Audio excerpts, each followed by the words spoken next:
pitches down to the 5, and he's in. Touchdown, Tom Brady. It's been a pretty sweet ride for Tom Brady since he was named Super Bowl MVP. There's Mr. Disney World himself, Tom Brady, enjoying this. He's done the Disney thing, been a judge at a beauty pageant, appeared on the cover of Sports Illustrated, and been named one of People magazine's 50 most beautiful people. So when he sat down with me recently, I decided it was time to knock America's sweetheart off his high horse. This is the draft report on you. And we condensed this a little bit. And basically it goes, Tom Brady, poor build. That might be accurate. I would probably agree. Skinny, lacks great physical stature and strength, and gets knocked down easily. Well, that kind of gets me fired up because I'm thinking, what the hell do these people know? That sounds like Joe Montana right there. When people tell you, hey, you can't do this, you can't do this, and you keep overcoming that, you build this confidence in yourself and this belief in yourself that even when nobody else believes in you, that I'm still going to do it because I don't give a shit what you say, but I know what I can do, and I've done it. Brady began doing it at California's Sarah High. The lanky catcher was drafted by the Montreal Expos, but he was intent on making a name for himself on the football field, which was easier than making a name for himself in his own household. You had 3 sisters, right? Mm-hmm. So they I was the worst athlete in the family. All 3 of those girls are better athletes than I am. Well, that must have been kind of tough. I was always a little brother. How do you feel about your sisters playing baseball? I don't care. You're Maureen's brother, you're Julie's brother. And when I was a freshman in high school, I wrote an essay about what it's like to be a baby brother. And I was like, people always refer to me as a baby brother. So maybe one day, I want my sisters referred to as, that's Tommy's sister. At Michigan, he was known as Brian Griese's backup, but ultimately, he won the starting job. When you realized you were going to start at Michigan, you looked on the schedule, and you saw that you were going to play Notre Dame. Yeah. Then what did you do? Well, it was probably right around when Rudy came out. So I hit his touchdown Jesus, and this Notre Dame, this kind of aura of Notre Dame. And I'm figuring I'd never been to the stadium. There was a wedding in Chicago that I was a part of. So on the way back from Chicago to Ann Arbor, I was like, I drive by and see signs for South Bend. And I'm thinking, okay, I'm going to just stop in. I'd love to see what it's like. So when I go down there and run on the field for the first time, it's not the first time I'm getting used to the environment. So I pull up. It's a Sunday afternoon. So I walk around. Sure enough, halfway around, there's a gate that's unlocked. No one's in the stadium. I don't see anyone. I don't hear anything. All I see is a bunch of no trespassing signs. I just kind of took it all in. I walked up in the top of the stands and kind of walked down, stood on our sideline, stood in the middle of the field real quick. Kind of ran across. And it was cool. Yeah. And so I'm walking back out to the gate that I walked in, and I guess someone had come into the stadium because they had unlocked the gate and then fastened the 2 sides of the gate together. So I'm thinking, I'm locked in the friggin' stadium. It's 6 o'clock at night. My car's sitting out there in some illegally parked zone.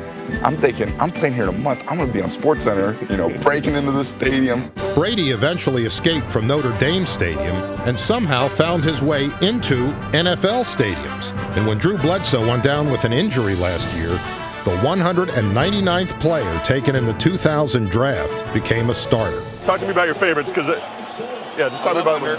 Love under, okay. I like sticks. Okay. I like double seam. I All like right. 10 seam. You just want to throw so you can get on TV, huh? Brady seemed perfectly at home in front of the camera.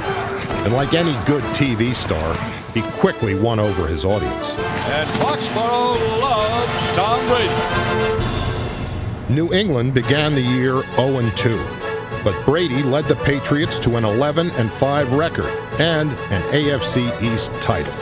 When you look back at last season, all the great things that happened, if there was one moment that you could erase, purge from, let's say, our film vault, what would that be?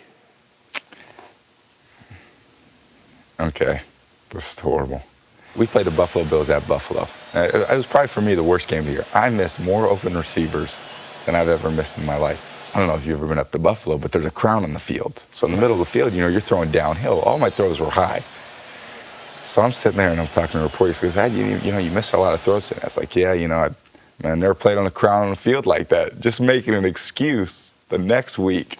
I got more from everybody on the team. My coach is saying, well, we're not playing on a crown this week. You think we can complete a few passes? Brady went from complaining about a crown to doing everything he possibly could to win one. Snap to Brady. 8 straight victories put the Patriots in the Super Bowl.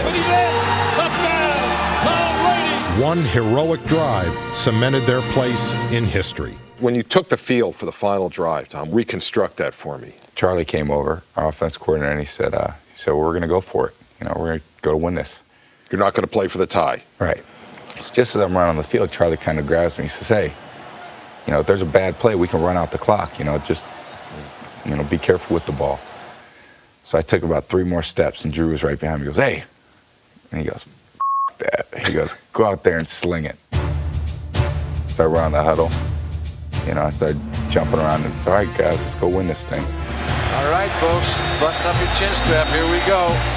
Brady stands in the pocket, dumps it off to the left, complete to J.R. Redmond, 30, 35, to the 40, and a first down. Pulse-pounding finish to this one here. Do you realize what was at stake, the magnitude of the event? I had no idea the magnitude. No idea. I mean, it just feels like another 2-minute drill. Fires down the field, caught. Troy Brown at the 40. Looks, fires over the middle, caught by Jermaine Wiggins down to the 30-yard line of St. Louis. The Patriots have to come up and snap the ball down here. 9 seconds left, throws the ball to the ground with 7 seconds left. Adam runs on and kicks the game winner. It was almost like, okay, what's next? And then it all set in that, holy you know, we're Super Bowl champs. We have a shot of you at the end of the game. I think you're in the podium, and your hands are like this. And I was looking at my sisters, and I saw them sitting over there.